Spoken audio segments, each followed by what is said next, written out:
Kisah ini bikin merinding dan menggetarkan umat Islam di seluruh dunia. 600.000 jamaah haji ini ibadahnya tidak ada yang diterima kecuali seorang tukang tambal sepatu ini.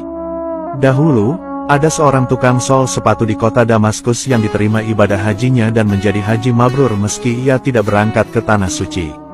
Kabar ini membuat hati ulama besar sekaligus ahli hadis bernama Abdurrahman Abdullah bin Al-Mubarak bergetar.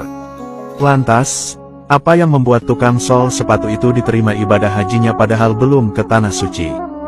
Dikisahkan, pada suatu hari, Abdurrahman Abdullah bin Al-Mubarak beristirahat dan tertidur setelah menjalani ritual ibadah haji. Dalam tidurnya, ia bermimpi melihat dua malaikat yang sedang membicarakan haji. Percakapan demi percakapan pun beliau dengarkan. Seorang malaikat bertanya kepada malaikat lain, "Berapakah orang yang datang tahun ini untuk berhaji?"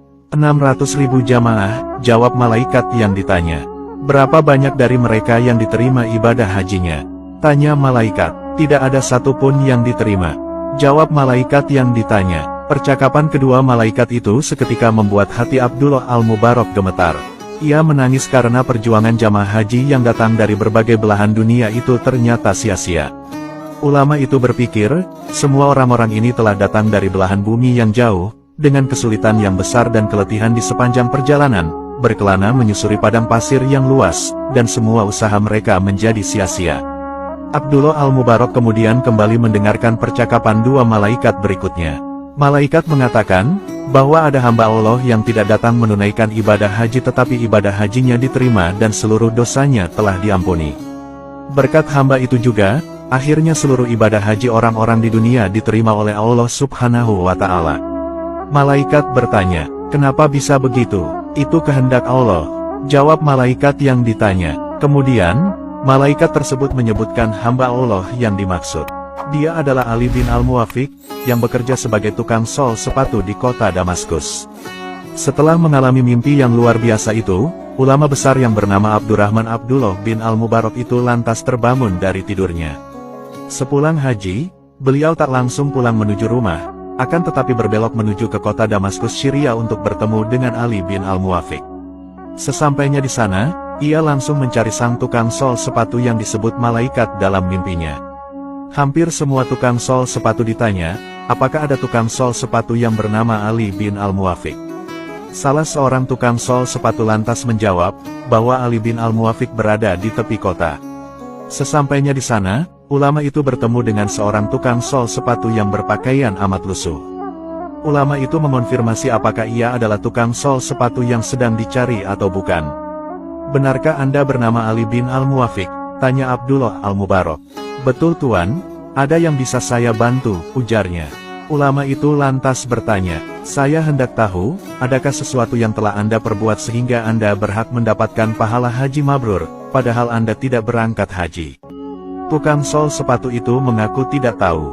Akan tetapi, ahli hadis tadi ingin Ali bin Al-Muwafiq menceritakan bagaimana kehidupannya selama ini.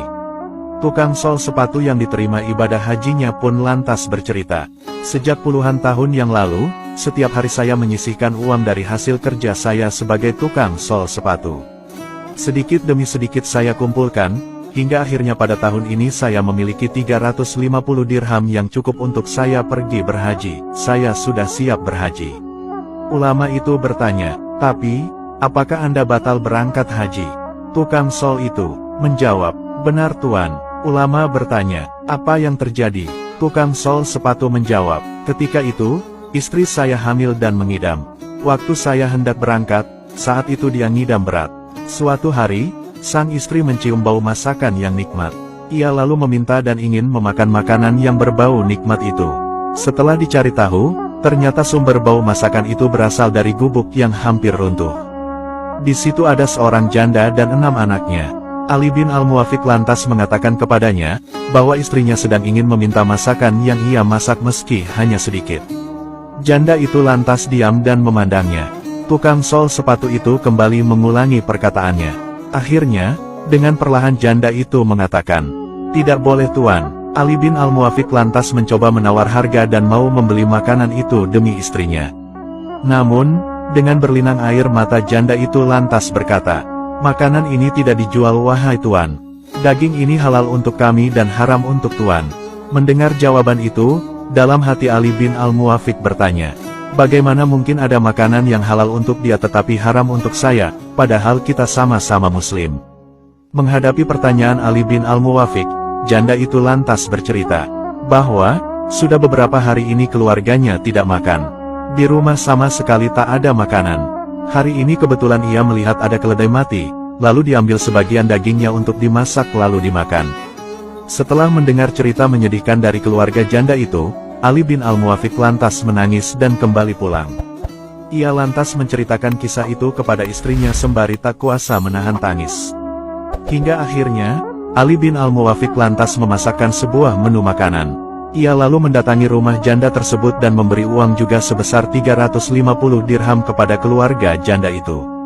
Padahal, sebelumnya uang itu akan Ali rencanakan untuk biaya ongkos naik haji. Ali lantas berkata kepada wanita janda itu, "Pakailah uang ini untukmu sekeluarga. Gunakanlah untuk usaha agar engkau tidak kelaparan lagi." Subhanallah, sungguh mulia akhlak Ali bin Al-Muwafiq itu. Setelah mendengar cerita tersebut, Abdullah Al-Mubarak pun lantas tak bisa menahan air matanya. Ternyata, inilah amalan yang dilakukan oleh tukang sol sepatu di Damaskus itu yang mendapat haji mabrur, dan berkatnya, atas kehendak Allah, ratusan ribu jamaah haji di seluruh dunia akhirnya diterima ibadah hajinya. Semoga kisah ini memberikan banyak hikmah kepada kita agar terus berbuat kebaikan kepada sesama manusia. Amin. Wallahu a'lamu bishawab.